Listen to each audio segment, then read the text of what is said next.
When I was growing up in rural Alabama and we raised the question about segregation and racial discrimination to my mother and father, my grandparents, my great grandparents, they would say, that's the way it is. Don't get in the way, don't get in trouble.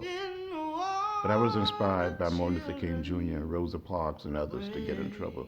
So I got in good trouble. Way in the water, God's gonna trouble the water.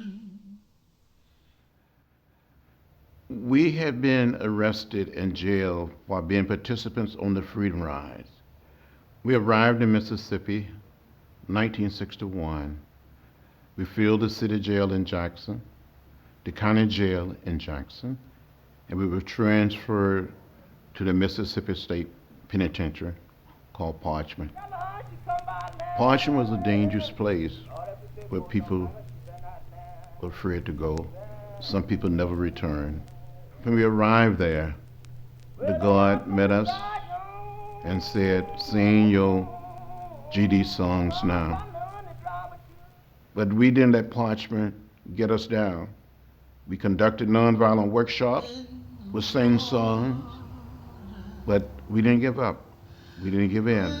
We didn't become bitter or hostile. In the water, children, wait. In the water, God's gonna trouble the water. In spite of all of the progress that we've made as a nation and as a people, we still have miles to travel. We must still realize that the scars and stains of racism are still deeply embedded in American society. It is embedded in our psyche. We're not a pro-racial society yet. We're not there yet. As a nation and as a people, we must continue to do whatever we can to educate, to inspire, to influence people to come together and create one society.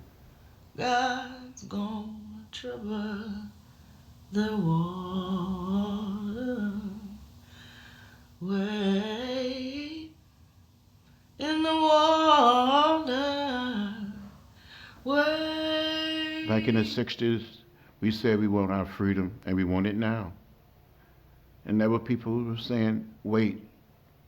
But we said, we don't want our freedom gradually, we want it here and now.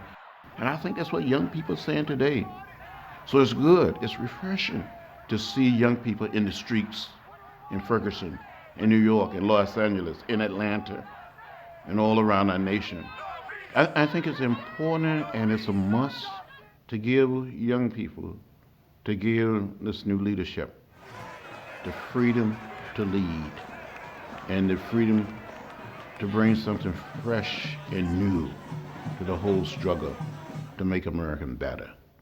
If you feel like I feel, if you think that enough is enough, if you are ready for change, and I'm talking about real change, I'm not talking about that made for TV, that commercialized change, I'm talking about people power.